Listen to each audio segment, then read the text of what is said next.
Hello students, welcome back to Vandana's tutorial. आज हम करने वाले हैं Holy Faith English grammar and composition book 7 इसका चैप्टर नंबर 3। इसके पहले हम चैप्टर 1 और 2 कर चुके हैं। अगर आपने वो वीडियोस नहीं देखे तो जाके जरूर से देख लीजिएगा। प्लेलिस्ट का लिंक आपको डिस्क्रिप्शन बॉक्स में मिल जाएगा। तो हम स्टार्ट करते हैं हमारा चैप्टर।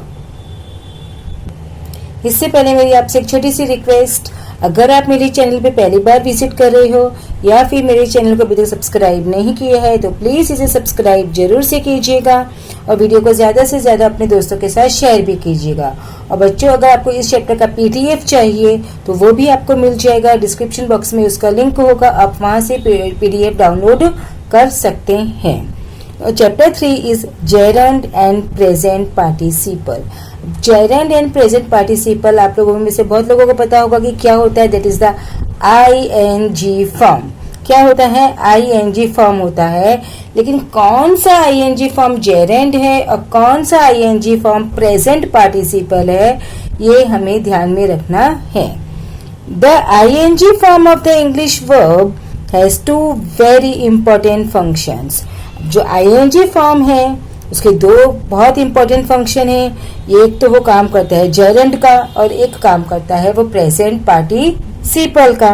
अब क्या जेरंड होता है? देखो, it can have the force of a noun as well as that of a verb, then it is known as gerund. जो जेरंड होता है वो नाउन के साथ साथ वर्ब होता है। वो क्या होता है? नाउन को रिप्रेजेंट करता है। That is our noun. अगर वो नाउन है तो वो क्या होगा? जेरंड होगा। अगर वो एडजेक्टिव है तो वो होगा present participle. I hope it's clear. जो नाउन और वर्ब है तो वो जेरंड होगा। अगर वो एडजेक्टिव के साथ साथ में वर्ब का काम कर रहा है तो वो प्रेजेंट पार्टिसिपल होगा। हम एग्जांपल्स के द्वारा देखेंगे। Examples of the gerund: swimming is a good sport. He is fond of swimming. Smoking is harmful for health. You should give up smoking. Now the ing words in the above examples have the force of a noun as well as that of a verb. Such ing words are called gerund in English grammar. अब ये देखो, ये जो swimming is a good spot यानी कि swimming है, क्या है? वो नाउन की जिस तरह से यूज किया है तो वो क्या है? हमारा जेरंड है। He is fond of swimming, ये भी क्या है? हमारा जेरंड है क्योंकि ये वर्ब है, वर्ब का फोर्स है इसमें। स्मोकिंग को नाउन की जैसे यूज किया है, यहाँ पर किसकी तरह यूज किया है? वर्ब की तरह यूज किया है। तो the ing words in the above examples have the force of a noun as well as that of a verb. दोनों है, नाउन भी है और वर्ब भी है। तो सच ing वर्ड्स हमारे क्या होते हैं? जेरंड होते हैं इंग्लिश ग्रामर में। अब देखो, पार्टिसिपल बर्निंग हाउस, कैसा हाउस? बर्निंग। तो ये किस तरह से यूज किया है हमने? As a adjective. सॉरी, कैसे यूज किया है? As a adjective. स्टोरी, कैसी स्टोरी? Interesting story. देखो, आईएनजी फॉर्म है बट ये किसका रोल प्ले कर रहा है? ये रोल प्ले कर रहा है प्रेजेंट पार्टिसिपल का। द वर्किंग लेडी, कौन सी लेडी? Working lady. लेडी को डिस्क्राइब कर रहा है वर्किंग। रनिंग ट्रेन, विच ट्रेन? Running train. ट्रेन को डिस्क्राइब कर रहा है रनिंग करती हुई ट्रेन। तो यहाँ पर आप देखोगे ये सारे जो आईएनजी फॉर्म हैं वो किस तरह से यूज किए हैं? एज ए एडजेक्टिव्स यूज किए हैं। और जब आईएनजी फॉर्म को हम एज एडजेक्टिव यूज करते हैं तो वो हमारे होते हैं प्रेजेंट पार्टिसिपल। आई होप आपको ये समझ में आया what is gerund and present participle. The ing words in the above examples have the force of an adjective as well as that of a verb. दोनों हैं adjective और verb। पहले में हमने देखा कि वो क्या होते हैं? नाउन और verb। अब ये हमारे adjective और verb है। Such ing words are called the present participle in English grammar. I hope it's clear. Now we'll move to exercise. So complete the following sentences by putting the given verbs into the gerund or the present participle form. Can you tell whether the ing word used by you is a gerund or present participle?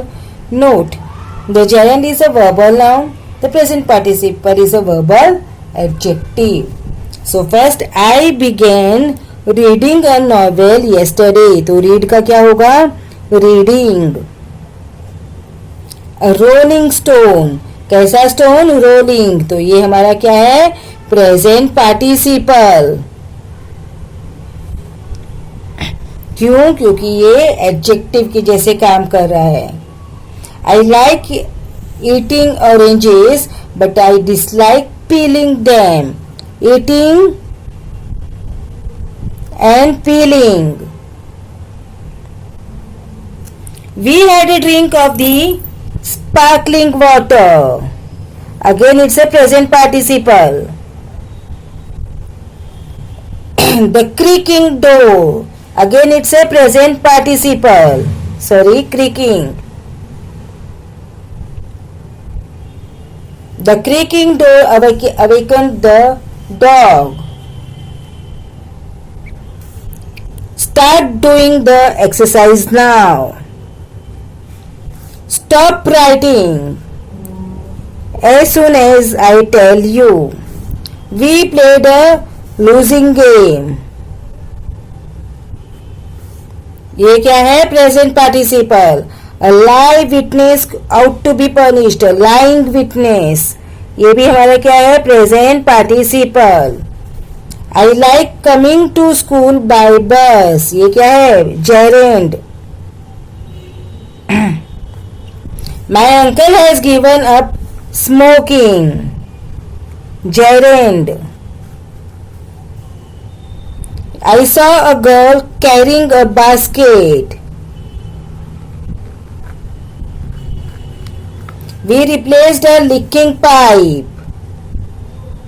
Present participle. Thank you for lending us the book. Gerund. I hate going out in the rain. क्या है? Gerund. I began looking for the missing paper. Looking ये है gerund for the missing paper. Missing present participle. The gerund is a noun. Therefore, the noun or pronoun coming before it must be in a possessive case. अब हमने देखा जो gerund है वो हमारे noun होते हैं. तो जो उसके पहले जो नाउन या प्रोनाउन होते हैं वो किस में होने चाहिए? पजेसिव केस में होने चाहिए. Read the following sentences. Do you like my smoking here? It's correct. Do you mind me smoking here? ये me is not a possessive case. तो यहाँ पर मी नहीं आएगा. यहाँ पर क्या आएगा? पजेसिव केस आएगा. That is my. The word smoking is a gerund, that is a noun. Therefore, it must have before it the possessive form, not the objective form. ये my मेरा क्या है? possessive case है और ये हमारा objective है. तो objective नहीं आता. हमने देखा वो क्या आता है? possessive आता है. Some more examples of the possessive case before the gerund. He stopped my coming here. Next, a man's future depends on his working hard, not him.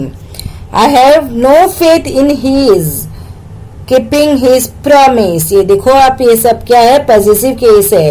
ये ऑब्जेक्टिव केस जो मी, हिम, देम, मोहन, ये positive case है. तो positive case नहीं आते.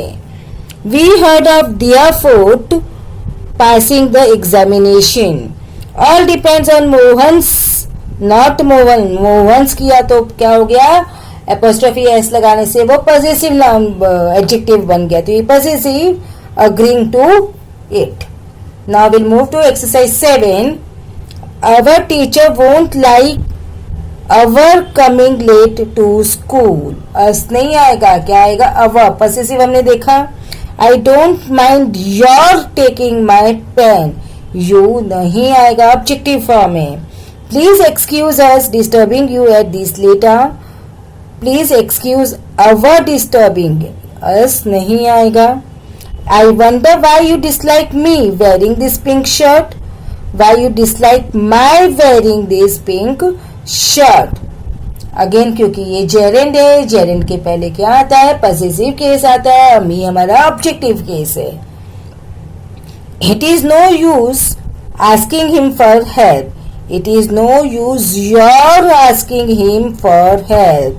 Again gerund के पहले क्या आएगा, पजेसिव केस आएगा. I am afraid of Monu losing his way. Not Monu, I am afraid of Monu's losing his way. I don't like Mary going home alone in the dark. I don't like Mary's going home alone in the dark. Possessive case. Please forgive me. Me नहीं आएगा, objective है, possessive आएगा. So please forgive my asking such a personal question. She didn't like us leaving so soon. Again, possessive case is our, तो our आएगा. She didn't like our leaving so soon.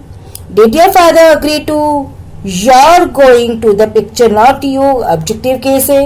I don't remember you lending me any money. I don't remember your lending me any money. Nobody minds Mukesh singing in the class.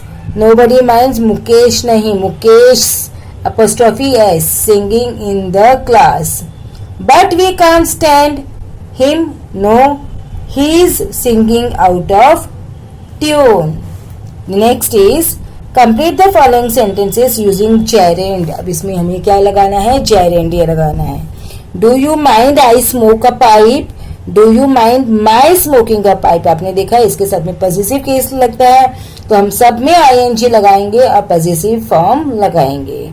I don't like her reading my letters. Her reading.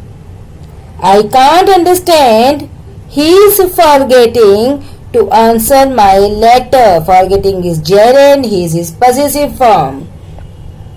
Do you mind I see your photos again? Do you mind my seeing your photos again? My wife hates my reading a newspaper at breakfast. Please excuse our coming a little late. Would you mind my pointing out your mistakes? I objected to their making so much noise. I must insist on your coming early. It will be no use your trying again and again. तो बच्चों इसी के साथ में हमने हमारा chapter number 3 finish किया. अब हम नेक्स्ट वीडियो में करेंगे चैप्टर नंबर 4. तब तक take care and keep watching Vandana's tutorial. मिलते हैं नेक्स्ट वीडियो में.